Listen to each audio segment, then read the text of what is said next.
review on how to do a vending machine. Okay, now step one, you're going to want to make sure to get whatever amount the vending machine requires you to get. Okay, in this instance, to find out, you hold the button. So I want the Venom, or sorry, it is Venom, but it's overdrive, okay? So I'm going to hold the button, right? And then on this screen, it's going to pop up the amount. In this case, it's $2. Make sure you have nice, fresh bills, okay? We're going to go ahead and insert the first one. Here we go. Okay, now sometimes they reject. It took that one. Okay, let's try again. Take two. One more dollar to go. We can do this. Okay, now we've put both dollars in. Now it comes to choosing which one I want. There's a lot of choices here, okay? I'm going to go with the overdrive, the orange one. Here we go.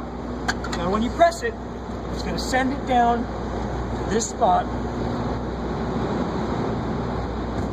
Right here. That made me nervous.